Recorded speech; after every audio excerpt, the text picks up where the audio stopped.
గడప గడపకి ఆదరణ కేకే రాజు ఈ రోజు 51వ వార్డులో వైఎస్ఆర్ కాంగ్రెస్ పార్టీ ఉత్తర నియోజకవర్గం ఎమ్మెల్యే అభ్యర్థి కేకే రాజు ఎన్నికల ప్రచారానికి గడప గడపకి ఆదరణ లభిస్తుంది. గడప గడపకి ఆదరణ కేకే రాజు ఈ రోజు 51వ వార్డులో వైఎస్ఆర్ కాంగ్రెస్ పార్టీ ఉత్తర నియోజకవర్గం ఎమ్మెల్యే అభ్యర్థి కేకే రాజు ఎన్నికల ప్రచారానికి గడప గడపకి ఆదరణ లభిస్తుంది. ఈ మేరకు 51వ వార్డు కార్పొరేటర్ రెయ్యి వెంకటరమణ ఆధ్వర్యంలో చిట్టిబాబు కాలనీ, గాంధీనగర్ తదితర ప్రాంతాల్లో కేకే రాజు మంగళవారం ఎన్నికల ప్రచారం నిర్వహించారు. ఎన్నికల ప్రచారం నిర్వహిస్తున్న ఆయనకు స్థానిక మహిళలు హారతులు పట్టారు. ప్రభుత్వ సంక్షేమ పథకాలు వివరిస్తూ ప్రచారం నిర్వహించారు. ఎండలో ప్రచారం చేస్తున్న ఆయనకు స్థానిక మహిళలు మజ్జిగ అందజేశారు. గడప గడపకు మన ప్రభుత్వం కార్యక్రమంలో భాగంగా ఇప్పటికే ప్రజల మన్ననలు పొందిన కేకే రాజు అన్నారు. ప్రస్తుత కూటమి నాయకులు ప్రచారానికే పరిమితమయ్యారని ఎద్దేవా చేశారు. ఈ కార్యక్రమంలో Paidi Srinu, Amar Reddy, Tirumalarao, D Ramesh, Rani, Ratnam, Dharmavathi, Ambati Shailesh, Rajeswararao, Vinod, Rajam Raju, Paidi Pratap, Kondalarao, Lakshmi, Nagalakshmi, U Appalaraju, R Paidiraju, G Paidiraju, M Damayanti, Y Varalakshmi, Ponnada Apparao, Baburao, K Varahalaraju, Shyam, Ganesh, senior నాయకులు రాయుడు, శ్రీను, ఎం సునీల్, రాంబాబు, బొట్టారాజు తదితరులు పాల్గొన్నారు.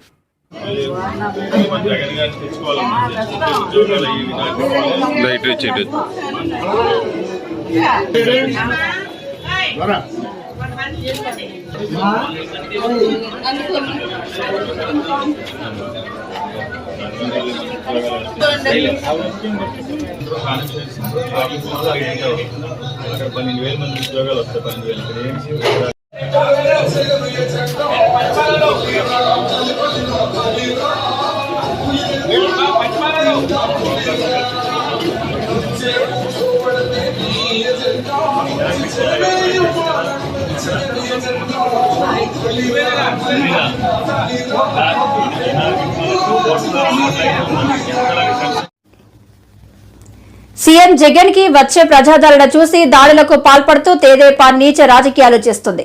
ఇలాంటి డర్టీ మైండ్ ఉన్న చంద్రబాబుకు ప్రజల ఎన్నికల్లో బుద్ధి చెబుతారు అని రాజమండ్రి సిటీ ఎమ్మెల్యే అభ్యర్థి మార్గాని భరత్ అన్నారు.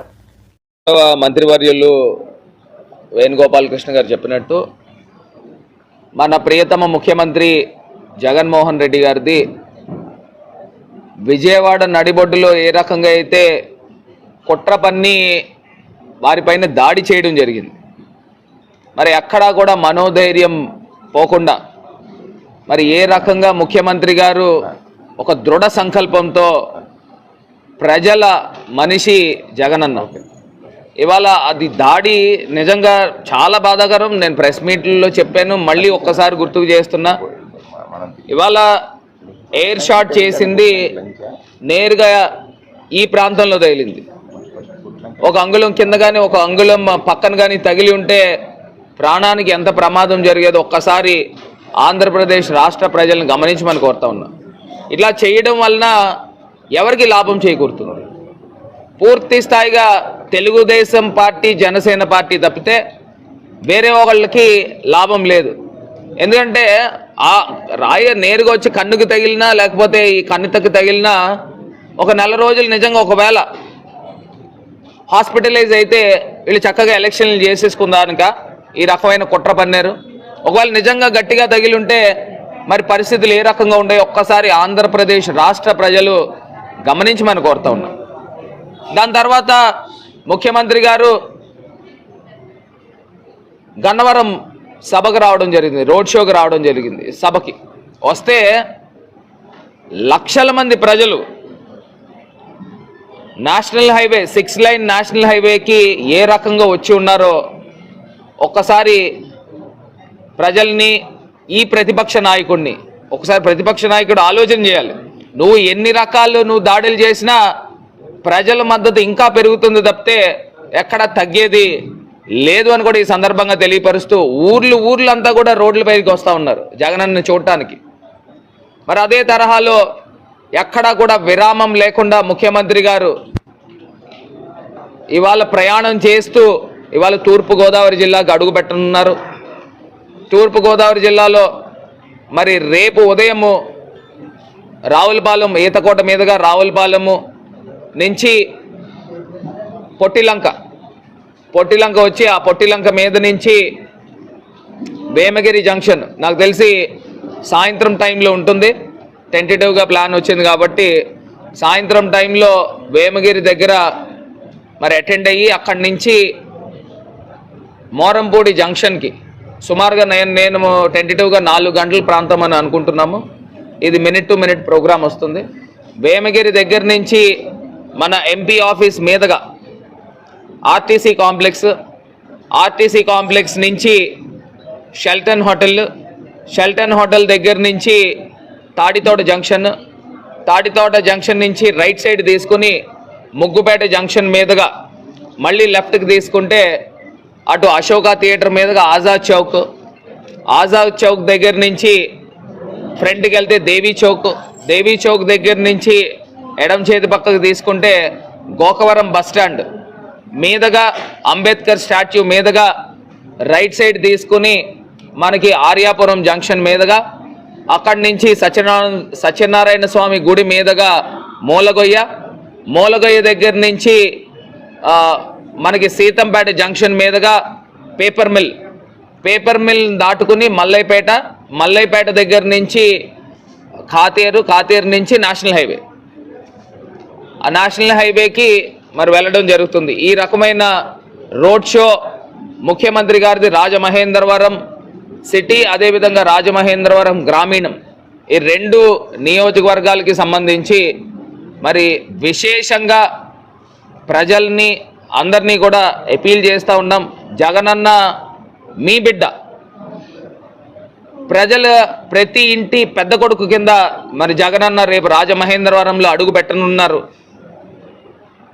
ప్రతి ఇంటింటికి కూడా పెద్ద కొడుకుల సంక్షేమ పథకాలు ఇవాళన్న రోజుల్లో సొంత పిల్లలే తల్లిదండ్రుల్ని సరిగ్గా చూసుకోలేని పరిస్థితులు ఉన్నప్పటికీ కూడా జగనన్న నేను మీ ఇంటి పెద్ద కొడుకునని చెప్పి ప్రతి అవ్వ తాతకి పెన్షన్ నేరుగా 3,000 రూపాయలు ఇంటికి అందిస్తూ ఉన్నారు వాలంటీర్ల చేత. సంక్షేమ పథకాలు బటన్ నొక్కుతూ ఉన్నారు, వాళ్ళు సెల్ ఫోన్లలో చూస్తూ ఉన్నారు. ఈ రకం నర్సీపట్నం మున్సిపాలిటీ 9వ వార్డులో మంగళవారం వైసీపీ ఎమ్మెల్యే అభ్యర్థి ఉమాశంకర్ గణేష్ ప్రచార కార్యక్రమం నిర్వహించారు. మాజీ మంత్రి అయ్యన్న పాత్రుడు అనుచరులకు ఎక్కడైనా జిల్లా స్థాయిలో గాని రాష్ట్ర స్థాయిలో గాని పదవులు వచ్చాయా అని ప్రశ్నించారు. అందరికీ నమస్కారం అండి. ఈరోజు నర్సీపట్నం మున్సిపాలిటీలో 9వ వార్డుకి సంబంధించి మరి డోర్ టు డోర్ క్యాంపెయినింగ్ చేపట్టడం జరుగుతుంది. మరి ఇందులో పెద్దలు గవర్నర్లు సందేశపత్రులు జమీల్ గారు పాల్గొన్నారు. దాంతోపాటు మున్సిపల్ వైస్ చైర్మన్లు కౌన్సిలర్లు అలాగే పార్టీ నాయకులకు, ముఖ్యంగా మరి ఈ వార్డు ఇన్ఛార్జ్ అయిన శ్రీని గారికి, పార్టీ నాయకులందరికీ కూడా నా ప్రత్యేక ధన్యవాదాలు తెలుపుకుంటున్నాను సార్. మరి ఈరోజు చూస్తున్నాం మన గత కొన్ని రోజుల నుంచి కూడా నర్సీపట్నం మున్సిపాలిటీలో డోర్ టు డోర్ క్యాంపెయిన్ చేస్తున్నాం. అంటే ఎంత బ్రహ్మాండంగా ఉందంటే మరి నర్సీపట్నం మున్సిపాలిటీ ప్రతి ఒక్కరు కూడా బాబు గతంలో లేని విధంగా ఇప్పటికే బ్రహ్మాండంగా రోడ్లు వేశారు. మరి బ్రహ్మాండంగా మాకు ప్రతి ఇంట్లో కూడా 2 పథకాలు 3 పథకాలు జగన్మోహన్ గారు ఇస్తున్నారని చెప్పి ప్రతి ఒక్కరు కూడా ఎంతో ఆనందంతో చెప్తుంటే చాలా ఆనందంగా ఉంది. ఎందుకంటే పల్లెటూర్లు వేరు, టౌన్ వేరు. పల్లెటూర్ల కంటే మరి టౌన్లోనే మరింతగా మరి జగన్మోహన్ గారి నాయకత్వం ప్రజలందరూ కూడా కోరుకుంటున్నారు. ముఖ్యంగా మహిళలందరూ కూడా గతంలో చెప్పినట్టుగానే ప్రతి మహిళ కూడా ఈరోజు హారతలు ఇచ్చి మమ్మల్ని ఆదరిస్తారంటే జగన్మోహన్ గారి దయ వల్ల ఈరోజు సంక్షేమ పథకాల వల్ల ఈరోజు ఆదరిస్తున్నారు. రేపు రాబోయే రోజుల్లో మహిళలందరూ కూడా 100% జగన్మోహన్ గారి నాయకత్వం కోరుకుంటూ వారిని ముఖ్యమంత్రి చేసుకోవడానికి సిద్ధంగా ఉన్నారని చెప్పి మీ దగ్గర తెలియపరుస్తూ, ఇక ముఖ్యంగా చూస్తే ఈరోజు మీ అందరూ తెలుసు అవినీతి అయ్యేది పద్ధతి గురించి ఒకసారి చెప్పాలి. ఈయన ఎంతసేపు కూడా గత 40 సంవత్సరాల నుంచి ఒకటే మాట చెప్తాడు. వాటికి నీది తెచ్చేదంటాడు, హాస్పిటల్ తెచ్చేదంటాడు, ఇంకోటి ఏదో ఐటీ ఏదో చెప్తాము, హాస్పిటల్ ఏదో చెప్తూ ఉంటాడు. అంటే ఈ 40 సంవత్సరాల నుంచి ఇవే చెప్పుకుంటూ వస్తాడు తప్ప కొత్త ఏముందని నాకు అర్థం కావట్లేదు. నువ్వు ఈ 40 సంవత్సరాలు చెప్తున్న దానికంటే శాసనసభ్యుడిగా నేను ఉండి సుమారు 500 కోట్ల రూపాయలతో మెడికల్ కాలేజ్ తెచ్చాం. అది గొప్పతనం. ఈరోజు చూస్తే పాలిటెక్నిక్ కాలేజ్ చాలా నియోజకవర్గంలో ఉంది, డిగ్రీ కాలేజ్ చాలా నియోజకవర్గంలో ఉంది. అన్ని అంటే ప్రతి నియోజకవర్గంలో కూడా ఇవి ఉంటాయి కంపల్సరీగా. ఏ ఎమ్మెల్యే వచ్చినా ఏ మినిస్టర్ వచ్చినా చేయాల్సిన బాధ్యత అది. కానీ 17 సుమారుగా రాష్ట్రంలో 17 మెడికల్ కాలేజ్ శాంక్షన్ అయితే నర్సీపట్నం తెచ్చామంటే దానికి ఈరోజు గౌరవ ముఖ్యమంత్రి గారు నర్సీపట్నం మీద అభిమానం అని చెప్పి ఈ సందర్భంగా మీ అందరూ కూడా తెలియపరచడం జరుగుతుంది. మరి ఈ విధంగా చెప్పాలి తప్ప ఎంతసేపు పాలిటెక్నిక్ కాలేజు, డిగ్రీ కాలేజు ఇవే చెప్పుకోవటం ఆయన. ఇంకోటి చెప్తాను అయిన పద్ధతికి ఈ 40 సంవత్సరాల నుంచి కూడా బోర్డు నువ్వు చాలా పదవులు చేసావు, మంత్రి పదవులు చేసావు. మరి నీ వెనకాల తిరిగే వాళ్ళకి ఎవరన్నా ఆర్థికంగా ఈ 40 సంవత్సరాలు ఆర్థికంగా ఎవరన్నా బలపడారా? లేదు. పోనీ నీ వెనకాల ఉన్న జిల్లా స్థాయిలో కానీ రాష్ట్ర స్థాయిలో కానీ పదవులు ఏమైనా వచ్చినాయా? లేదు. కేవలం ఏంటంటే నీకు రావాలి పదవి, లేకపోతే నీ కొడుకు రావాలి, నువ్వు సంపాదించుకోవాలి, నీ కొడుకు సంపాదించుకోవాలి తప్ప ఈ విధంగా 5 సంవత్సరాలు గత 40 సంవత్సరాల నుంచి కూడా ఈ దోపిడీలు చేసుకుంటూ నువ్వు నీ కొడుకు మరుగుజ్జోడు బతుకుతున్నారు తప్ప నీ వెనకాల ఉన్న ప్రజలు ఎవరికి కూడా జిల్లా స్థాయి నాయకులు కానీ రాష్ట్ర స్థాయిలో ఎక్కడ పదవులు లేవు, ఆర్థికంగా కూడా ఎవరు లేవు, అందరూ చితికిపోయారు. మరి ఈ విధంగా నువ్వు వాళ్ళందరినీ చూడలేదు. మరి నాయకుల్ని రేపు రాబోయే రోజులు ఏ విధంగా చూస్తాను చెప్తాను. ముఖ్యంగా చూస్తే ఈరోజు మరి ఆయన చెప్పాలి, ఆయన గురించి వెనకున్న తమ్ముళ్ళ తాలూకా కుటుంబ సభ్యుల్ని దూరం చేసో రేపు నువ్వు మళ్ళీ ఈ రాష్ట్ర ప్రజలు కానీ ముఖ్యంగా నర్సీపట్నం నియోజక ప్రజలు ఏం చూస్తామని చెప్పి సందర్భంగా మీ అందరూ కూడా తెలియపరుస్తాను. ముఖ్యంగా ఒకటి చెప్పాలి, ఈరోజు వాళ్ళ కొడుకు మరుగుజ్జుపోతాడు, మాట్లాడతాడు, ఎక్కడ పడితే అక్కడ కుర్రోళ్ళందరినీ కూడా రెచ్చగొడతాడు. పాపం కాముగా కుర్రోళ్ళందరూ కూడా రెచ్చగొట్టి వాళ్ళందరి మీద కేసులు పెట్టించి వాళ్ళందరూ కూడా వన్ సైడ్గా ఆయన మీద ఉండాలని చెప్పి ప్రయత్నం చేస్తాడు. దయచేసి ఇక్కడ ఉన్న పత్రికా పెద్దలందరి ద్వారా నర్సీపట్నం నియోజకవర్గంలో ఉన్న ప్రతి ఒక్కరు కూడా ముఖ్యంగా యువకులందరూ కూడా ఒకటి చెప్తాను, బాబు ఈ సంగతి మీకు తెలియదు, ఈడు 5 సంవత్సరాల కోసం వస్తాడు, మళ్ళీ వెళ్ళిపోతాడు, మీకు ఫోన్ నెంబర్లు ఇస్తాడు, ఎలక్షన్ అయిన తర్వాత సిమ్లు కూడా పనిచేయవు. మరి ఈయన చూసుకొని మనం అందరం కూడా రెచ్చిపోయి గొడవలు చేసి అనవసరంగా ఉంటే రేపు రాబోయే రోజులు ఈడు ఎలాగపోతాడు, ఎక్కడికి ఛత్తీస్గఢ్ పోతాడు, తెలంగాణ పోతాడు, అలీపూర్ పోతాడు. తర్వాత మనందరం కూడా కలిసి ఉండాల్సిన పరిస్థితి. ఎందుకంటే రేపు రాబోయే రోజులు జగన్మోహన్ రెడ్డి గారు ముఖ్యమంత్రి అవుతాడు, ఇక్కడ నేను ఎమ్మెల్యేని అవుతాను. మళ్ళీ మీరు ఈయన చూసుకొని అనవసరంగా రౌడీ చేయాలి, గూండా చేసి అనవసరంగా కేసు మీద పెట్టుకోకండి. మనందరం కూడా కలిసి రేపు రాబోయే రోజుల్లో మనం ప్రాంతాన్ని అభివృద్ధి చేసుకోవాలి. దయచేసి మీ ద్వారా మున్సిపాలిటీలో ప్రతి వారు కూడా తెలియపరుస్తూ మరి ఎట్టి బస్సు కూడా రేపు రాబోయే రోజుల్లో రేపు మే 13 జరగబోయే ఎన్నికల్లో 30,000 పైగా మరి నర్సీపట్నం నియోజకవర్గం స్టీల్ ప్లాంట్ ప్రైవేటీకరణ విషయంలో వైసీపీది 2-4 ధోరణిలు విశాఖ ఎంపీ అభ్యర్థి భరత్ అన్నారు. మంగళవారం గాజువాకలో ఆయన మాట్లాడుతూ ఎన్నికల కోసమే వైసీపీ నేతలు స్టీల్ ప్లాంట్ ప్రైవేటీకరణ అడ్డుకుంటామని కహానీలు చెప్తున్నారు. ఒక రోడ్ షోలో మా ఆలోచనలన్నీ ఈ ప్రాంతాన్ని ఎట్లా అభివృద్ధి చేయబోతున్నాం, ఇక్కడున్న సమస్యలు ఎట్లా పరిష్కరించబోతున్నాం, ప్రధానంగా స్టీల్ ప్లాంటు గంగవరం పోర్టు గురించి కూడా మాట్లాడడం జరిగింది. ఇవాళ 5 సంవత్సరాలు స్టీల్ ప్లాంట్ ప్రైవేటీకరణ అవ్వకూడదనే పోరాటం తెలుగుదేశం పార్టీ మన స్టీల్ ప్లాంట్ పరిరక్షణ కమిటీకి పూర్తి మద్దతుగా పనిచేస్తూ వచ్చాం. అయితే వైఎస్ఆర్సీపీ పార్టీ ఏ స్టాండ్ బలంగా తీసుకోకుండా కేంద్ర ప్రభుత్వం చేస్తుంటే పట్టుబిడుపులు ఉండాలని మాట్లాడుతూ ఇవాళ ఎలక్షన్స్ వచ్చినాయి కాబట్టి ఇక్కడ ఎమ్మెల్యే అభ్యర్థి, ఎంపీ అభ్యర్థి ఇవాళ వచ్చి మాకు గెలిపిస్తే మేము కాపాడుతామంటే ఎవరు నమ్మే పరిస్థితిలో లేరు. ఒకవేళ అది అన్నా పక్కనే ఉన్న గంగవరం పోర్టు ఉదాహరణగా తీసుకుంటే దాంట్లో ప్రైవేటు వాటా 90%, ప్రభుత్వం వాటా 10%. ఈ 2 వాటాలు వాళ్ళు అదానీ కంపెనీకి అందరు హ్యాండ్ ఓవర్ చేశారు. స్టేట్ గవర్నమెంట్ వాటా అమ్మాల్సిన అవసరం ఏంటి అని మేము ప్రశ్నిస్తున్నాము. మీరు నిజంగా పబ్లిక్ సెక్టర్ అండర్టేకింగ్స్ మీద మీకు ఒక నిబద్ధత ఉంటే అది చేసుండేవారు కాదు, అది ప్రజలందరికీ గమనిస్తున్నారు. ఇవాళ గంగవరం పోర్టు వైపు కూడా అక్కడ పనిచేసే వాళ్ళు, అక్కడ నిర్వాసితులు గత 6 రోజులుగా అక్కడ ప్రొటెస్ట్ చేస్తుంటే ఇందాకే ఒక 2 డేస్ క్రితం అదానీ పోర్టు వాళ్ళు ఫోర్స్ మెజూర్ అని కూడా ఒక నోటీస్ ఇవ్వడం జరిగింది. 6 రోజుల నుంచి ప్రొటెస్ట్ మేము ఆపలేకపోతున్నాం. మరి 6 రోజులు ప్రభుత్వం ఏం చేస్తుందండి? అక్కడ ప్రొటెస్ట్ చేస్తున్నారు అంటే వాళ్ళకి ఏదో ఒక పరిష్కారం కోసం వెళ్ళి నాయకులన్నా కూర్చుని మాట్లాడాలి కదా. అంటే ఎవరు పోరాటాలు వాళ్ళే పోరాడాలి. స్టేట్ గవర్నమెంట్కి ఏ బాధ్యత లేదు. కానీ ఎలక్షన్స్కి వచ్చేసరికి ఏదో అబద్ధాలు చెప్దాం, ఏదో మాయ చేద్దాం, కుదిరితే డబ్బులతో కొనేద్దాం, లేకపోతే భయపడదాం, ఇదే దృష్టిలో వెళ్తున్నారు. గాజువాక నియోజకవర్గంలో రేపు ఎలక్షన్స్లో నాకు మాత్రం ఏ సమస్య కనపడట్లేదు. ఇవాళ ఇక్కడ ఎక్కువ చైతన్యపరులు ఉన్నారు, చాలా స్పష్టత వాళ్ళలో ఉంది. ఇలాంటి ఒక దుర్మార్గ ప్రభుత్వం చిత్తుగా ఓడించాలని వాళ్ళు భావిస్తున్నారు. అండ్ ఒక మంచి ఎమ్మెల్యే అభ్యర్థి పల్లా శ్రీనివాస్ గారు ఉండడం, వాళ్ళ కుటుంబం కూడా నిర్వాసితుల కుటుంబం అవడం వల్ల ఇక్కడ వాళ్ళ సమస్యలు ప్రత్యేకంగా ఆయనకు తెలుసు. ఇక్కడ ఆమర నిరాహార దీక్ష కూడా అంత సీరియస్గా 8 రోజులు చేసిన నాయకులు ఈయన ఒకరే. తప్పకుండా ఇవాళ ప్రజలు ఆయన్ని భారీ మెజారిటీతో గెలిపిస్తారని అనుకుంటున్నాను. ఆ మెజారిటీ నాకు కూడా ఎంపీగా పోటీ చేస్తాను. నా స్వార్థం కూడా ఏంటంటే ఆ మెజారిటీ కూడా నాకు రావడం వల్ల నా మెజారిటీ బాగా పెరుగుతుందని అనుకుంటున్నాను. Thank you. గాజువాక క్లబ్లో ఆ సంఘ పెద్దల ఆధ్వర్యంలో ఈరోజు మాకు పరిచయ వేదిక ఏర్పాటు చేశారండి. సుమారు ఇందులో ఒక 1000 మంది దాకా కూడా పాల్గొనడం జరిగింది. మాకు చాలా బాగా ఆనందంగా ఉంది. ఎందుకంటే ప్రతి ఒక్కరు కూడా వాళ్ళు మద్దతు ఇచ్చారు. అటు ఎంపీ అభ్యర్థిగా భరత్ గారికి, శ్రీభరత్ గారికి, అలాగే గాజువాక శాసనసభ్యుడిగా నాకు ప్రతి ఒక్కరు కూడా వారి యొక్క మనస్ఫూర్తిగా వారి సహాయ సహకారాలు అందించడం మాకు చాలా ఆనందంగా ఉంది. ఈ ఊపు చూస్తే ఖచ్చితంగా మాకు విజయం రాబోతుంది, త్వరలోనే మేము గెలవబోతున్నాం అనే ఒక సంకేతాలు అయితే కనిపిస్తున్నాయి. దానికి జనసేన బీజేపీ నాయకులు కూడా వారి యొక్క సహకారం అందించడం జరిగిందని చెప్పి సందర్భంగా తెలియజేస్తూ క్లబ్ వారికి ప్రత్యేకంగా ధన్యవాదాలు తెలియజేస్తూ ఇక్కడ వచ్చినటువంటి ప్రధానికం కొన్ని అడిగారు. ముఖ్యంగా ఈ ప్రాంతం పొల్యూషన్తో, గంగవరం పొల్యూషన్తో బాధపడుతుందని, ఆ వెహికులర్ పొల్యూషన్తో అది మేము వచ్చిన తర్వాత నియంత్రిస్తామని చెప్పి కూడా ఈ సందర్భంగా తెలియజేస్తూ, అలాగే డంపింగ్ యార్డ్, ఆ డంపింగ్ యార్డ్తో మోడర్నైజ్డ్ డంపింగ్ యార్డ్ చేస్తానని చెప్పేసి ఓపెన్ డంపింగ్ యార్డ్ చేశారు. సో దాన్ని మోడర్నైజ్డ్ డంపింగ్ యార్డ్ చేసి స్మెల్ రాకుండా చేయడం, ఇంకా అది అప్పటికి కూడా వస్తే మాత్రం షిఫ్ట్ చేయడానికి కూడా మా ప్రయత్నాలు చేస్తామని చెప్పేసి ఈ సందర్భంగా తెలియజేస్తున్నాం. ఇదే కాకుండా మార్కెట్ యార్డ్కి సంబంధించి గాజోక్లో మార్కెట్ యార్డ్ ఉంది, ఫ్రూట్స్ మార్కెట్, వెజిటేబుల్ మార్కెట్.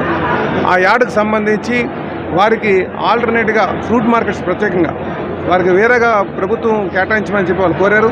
ఖచ్చితంగా దాన్ని కూడా పరిష్కారం చేస్తామని చెప్పి తెలియజేస్తూ, ఏదైతే గంగవరం పోర్టు కార్మికులు చేస్తున్నారో, ముఖ్యంగా నిర్వాసిత కార్మికులు, మేము జనరల్ కార్మికుల కోసం ఇప్పుడు మాట్లాడడం, నిర్వాసిత కార్మికులు ఎవరైతే వైఎస్ వివేకానందరెడ్డి హత్య విషయంలో ఆయన కుమార్తె సునీతారెడ్డి చెప్పని నిజాలు, కలియుగ అర్జునుడు, ఒక గులకరాయి కథ, సాక్షి దినపత్రిక, రఘురామకృష్ణరాజుపై రాస్తున్న తప్పుడు రాతలు, పలు ఇతర అంశాలపై, ముఖ్య అంశాలపై నరసాపురం ఎంపీ తను చక్కటి ప్రజెంటేషన్ ఒక కాన్ఫరెన్స్లో ఒక పరిణితి చెందిన డాక్టర్ స్టూడెంట్స్కి ఎలా చెప్తాడో అదే స్థాయిలో తన తండ్రి గారి హత్య గురించి ఏమేమి జరిగింది, ఎలా జరిగింది, నెల రోజుల క్రితం అంటే 15/3/2019కి నెల రోజుల ముందు నుంచి ఎవరెవరు ఎలా స్కెచ్ చేసుకున్నారు, మొత్తం డాక్యుమెంట్ అంతా నేను ఆశాంతం నిన్న కళ్ళు పెద్దవి చేసుకుని చెవులు కూడా పెద్దవి చేసుకుని చూడటం జరిగింది. అక్కడ ఆ మంగమ్మ గారి కుటుంబం నుంచి, ఆ లచ్చమ్మ గారి కుటుంబం నుంచి, అంటే వెంకటరెడ్డి గారికి 2 భార్యలు, అంటే ఇప్పుడు జగన్మోహన్ రెడ్డి గారు ఎవరైనా రెండో పెళ్లి చేసుకుంటే కై అంటూ ఉంటాడు. మరి అతను ఉత్పత్తి అక్కడి నుంచే మొదలైంది. కానీ మరి అతనికి అది నచ్చదు, అతని పుట్టుకే అతనికి నచ్చదేమో మనకు తెలియదు. సో మంగమ్మ గారి మనవడు ఇప్పుడు నేటి కథానాయకుడు అర్జునుడు. సరే, అర్జునుడు గురించి మళ్ళీ వెళ్దాం సెకండ్ పార్ట్లో. సో మంగమ్మ గారికి ఒక 4 కుమారులు, 5 కుమార్తెలు జన్మించారు. లచ్చమ్మ గారికి ఒకడే జన్మించాడు, చిన్నకొండారెడ్డి. అంటే ఇదంతా నిన్న సునీత ప్రజెంటేషన్లో ఉంది. సో లచ్చమ్మ గారి చిన్నకొండారెడ్డికి అటుకు దండిగానే పిల్లలు పుట్టారు. ఒక 7 మగవాళ్ళు, 4 ఆడవాళ్ళు అనుకుంటా పెద్ద కౌంటే. అందులో భాస్కర్ రెడ్డి గారి 6వడు అనుకుంటాను, వాళ్ళ అబ్బాయి అవినాష్ రెడ్డి. అలాగే భాస్కర్ రెడ్డి గారి ఒక చెల్లెలు కుమార్తె భారతిరెడ్డి, ఇప్పుడు 7 భారతిరెడ్డి. సో వంశవృక్షం గురించి కూడా బ్రీఫ్గా ఆవిడ చెప్పడం జరిగింది. సో మంగమ్మ గారి 4వ కుమారుడైన రాజారెడ్డికి 2వ కుమారుడు రాజశేఖర్ రెడ్డి, 3వ కుమారుడు వివేకానందరెడ్డి, పెద్ద కుమారుడు జాజిరెడ్డి అని చెప్పి ఆయన కొంచెం ఎర్లీగానే ఆయన చనిపోయాడు. వాళ్ళ అబ్బాయి ఇప్పుడు తరచు అక్కడక్కడ వినిపించే గెడ్డం అనిల్ అంటారు, ఆ గెడ్డం వైఎస్ అనిల్ రెడ్డి వాళ్ళ అబ్బాయే. సో ఈ బ్యాక్గ్రౌండ్ నుంచి తను ముందుకి వెళ్ళింది. ఒక నెల రోజుల ముందే అవినాష్ రెడ్డి గారు, కిరణ్ యాదవ్, అందులో మర్డర్లో యాక్టివ్ రోల్ తీసుకున్న సునీల్ యాదవ్, వాళ్ళతో ఫోటోలు, జయప్రకాష్ రెడ్డి, గంగిరెడ్డి, ఇంకా వీళ్ళందరితోటి ఉన్న ఫోటోలన్నీ కూడా చాలా అన్యోన్యంగా, ఆప్యాయతగా, ఆహ్లాదకరమైన ఫోటోలన్నింటినీ కూడా ఆవిడ ప్రదర్శించారు. అంతా ఫైన్. ఆ తర్వాత హత్యకు ఒక వారం ముందు దస్తగిరి అండ్ సునీల్ యాదవ్ మధ్యన సంభాషణ కూడా చాలా స్పష్టంగా అది సిబిఐ సేకరించింది. అదంతా కూడా ఎరా బావా, ఇప్పుడే అవినాష్ ఇంటికి వెళ్ళి వస్తున్నాను, అది మరి ఎగ్జాక్ట్గా స్కీమ్ ఏంటో అర్థం కావట్లేదు, కానీ మొత్తం మీద ఏదో చెప్పారని చెప్పి వాళ్ళు మాట్లాడుకుంటాం. ఇవన్నీ కూడా స్లైడ్ల రూపంలో తను ప్రదర్శించింది. ఇంకా తర్వాత మెసేజ్లు అంటే ఈ గూగుల్ టేక్అవుట్లో ఇవన్నీ. ఏపీ తీర ప్రాంతంపై ముఖ్యమంత్రి జగన్మోహన్ రెడ్డి కళ్లు పడ్డాయని, గేట్వే ఆఫ్ జగన్ గా మార్చి దోచుకునేందుకు కుట్ర చేస్తున్నారని, రంగంలోకి విజయసాయిరెడ్డిని దింపి దోపిడీకి ప్రణాళికలు రచిస్తున్నారని తెలుగుదేశం అధికార ప్రతినిధి ఆనం వెంకటరమణారెడ్డి ఆరోపించారు. విజయవాడ ఈరోజు మనం మన ఫేవరెట్ పర్సన్ మొన్నే బౌన్సింగ్ స్టోన్ తగిలిన మన జగన్మోహన్ రెడ్డి గురించి కొన్ని విషయాలు మాట్లాడుకుంటాం. మీకు అందరికీ తెలుసు, ఆంధ్ర రాష్ట్రంలో తీర ప్రాంతం అంటే ద కోస్ట్ లైన్ ఆల్మోస్ట్ 972 కిలోమీటర్లు తీర ప్రాంతం ఆంధ్ర రాష్ట్రంకు ఉంది. భారతదేశంలోనే అతి పెద్ద తీర ప్రాంతం ఉన్న రాష్ట్రం ఆంధ్ర రాష్ట్రం. మరి అంత పెద్ద తీర ప్రాంతం ఉందన్న రాష్ట్రాన్ని జగన్మోహన్ రెడ్డి ఊరికే వదులుతాడా? కళ్ళు పడకుండా ఉంటాయా? పాపం మా చంద్రబాబు నాయుడు గారు, నేను పాపం అని ఎందుకు అంటున్నానంటే, చంద్రబాబు నాయుడికి పెద్ద కళ్ళ ఉంది సిబిఎన్ గారికి. ఈ తీర ప్రాంతాన్ని గేట్వే ఆఫ్ ఇండియా చేయాలనుకున్నాడు. ఒక గేట్వే ఆఫ్ ఇండియా ముంబైలో ఉంది, ఒక గేట్వే ఆఫ్ ఇండియా ఈ తీర ప్రాంతాన్ని ఒక గేట్వే ఆఫ్ ఇండియా చేయాలని ఒక కళ, ఒక కాన్సెప్ట్తో వచ్చాడు. ఒక డెవలప్ చేయాలి, ఈ తీర ప్రాంతాన్ని మనం ఎంత బాగు చేస్తే అంత రెవెన్యూస్ వస్తాయి, ప్రజలకి ఉద్యోగాలు వస్తాయని ఆయన ఒక విజన్లో, చంద్రబాబు గారి విజన్ అది, గేట్వే ఆఫ్ ఇండియా చేయాలని చంద్రబాబు నాయుడు గారు చాలా ఆలోచించారు. కానీ 2019లో ముఖ్యమంత్రి అవ్వంగానే జగన్మోహన్ రెడ్డి కళ్ళు పడకుండా ఉంటాయా? 972 కిలోమీటర్స్ కోస్ట్ లైన్ తీర ప్రాంతం జగన్మోహన్ రెడ్డి కళ్ళు పడకుండా ఉంటాయా? పడ్డాయి, అన్ని పోర్ట్ల మీద పడ్డాయి. అప్పుడే స్టార్ట్ అయింది ఏమని, గేట్వే ఆఫ్ జగన్ చేయాలని.